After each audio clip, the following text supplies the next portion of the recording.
Olá, como estão? Eu sou Luiz Henrique Giacomo e junto da minha amiga Andréa Rodrigues faremos a apresentação do pôster Conservação de Documentos Cartográficos, uma planta em Blueprint. O Arquivo Central da Universidade Federal de Juiz de Fora vem, nos últimos anos, realizando um conjunto de atividades visando o refinamento do tratamento técnico arquivístico adotado pela instituição, sobretudo com relação ao acervo permanente custodiado. No decorrer dessas atividades, diversos documentos cartográficos foram identificados no interior de processos, como os de divisão e demarcação de terras e inventários. Até então, eles nunca haviam recebido tratamento adequado, visando compreender e divulgar a natureza da informação que eles contêm, bem como também não haviam sido adotadas medidas de conservação preventiva. O documento que escolhemos para a nossa apresentação é justamente um desses documentos cartográficos que foi encontrado no interior de um inventário ao se revisar, né, o acervo da instituição.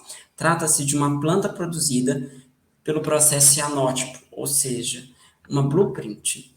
Ela fazia parte do inventário da senhora Júlia de Almeida, datado de 1911. A planta se encontrava dobrada no interior do processo, como pode ser observado pela imagem do slide e no próprio pôster. Essa era a situação da grande maioria dos documentos cartográficos do acervo. Eles podiam até ser conhecidos pelos profissionais de arquivo, no entanto, permaneciam guardados dobrados dentro dos processos de origem, como esse. Diante desse cenário, o documento cartográfico em questão foi retirado do inventário, e em seu lugar foi colocada uma guia fora, e ele foi destinado ao tratamento técnico seguindo os moldes da conservação preventiva. O mesmo vem sendo adotado com relação aos outros mapas e plantas que vêm sendo localizados.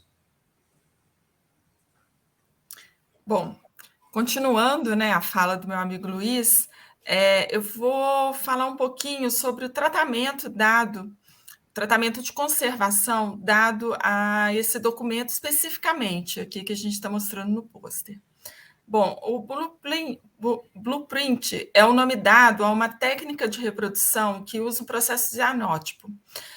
Nessa técnica, né, ocorre a utilização de produtos químicos que conferem essa coloração azul que a gente vê no documento. Entretanto, esse mesmo processo ele pode acarretar alguns problemas na conservação, como perda de pigmento, o esmaecimento da cor, né, principalmente por reações químicas e trocas com o meio ambiente. Outro fator que a gente também precisa considerar nesse processo de conservação é que os documentos em blueprint eles são sensíveis à exposição a atmosferas alcalinas. Então, após a gente estudar, né, essa técnica e entender os seus principais processos de degradação, passamos à escolha do tratamento mais adequado para o documento e que fosse compatível com a nossa realidade institucional. A partir daí, fizemos a identificação da planta, né, e a retiramos do processo original, deixando, como o Luiz mencionou anteriormente, a guia fora para identificar e localizar essa planta, né? Avaliamos os principais danos encontrados. Então, aqui a gente pode ver alguns rasgos na borda, né? Muitas dobras e amassados, porque ela é uma planta de quase 1 metro e ela estava dobrada em um processo e colocada em um processo que tem 30 centímetros. Então, vocês imaginem a quantidade de dobras que a gente achou, e cada vez que esse processo é aberto, a planta é aberta e fechada, né? Então, esse foi um dos principais danos encontrados, né? A gente pode ver aqui algumas sujidades, algumas manchas, principalmente do lado, no verso, né, da planta, fica mais nítido, né? Então, depois dessa análise, a gente pôde verificar que, nesse caso específico dessa planta, os danos estavam mais relacionados à quantidade de dobras do documento, para que ele se encaixasse no processo.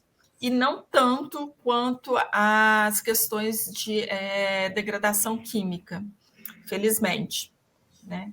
A partir daí, nós fizemos a higienização a seco, usando trincha macia e borracha em pó apenas no verso do documento. Procedemos à planificação em prensa e, posteriormente, estabilizamos alguns rasgos que tinha no verso desses documentos, principalmente nas bordas. Tá? Após essa planificação e todo esse procedimento, nós fizemos o acondicionamento. Optamos por um invólucro usando filme de poliéster, que, segundo a literatura consultada, seria o material mais indicado para o acondicionamento primário, porque, além de permitir a visualização desse documento, cria uma barreira que impede trocas com outros papéis. Nesse caso, seria importante por conta da questão da atmosfera alcalina, como eu mencionei anteriormente. Como acondicionamento secundário, criamos uma pasta de cartão neutro e o documento, assim, está acondicionado em Mapoteca. Esperamos que esse procedimento atue de forma eficaz na conservação deste documento e, entre outros, ao longo do tempo, e que nossa experiência seja útil para outros profissionais. Gostaríamos de agradecer essa oportunidade e deixamos nossos contatos disponíveis. Obrigada. Obrigado.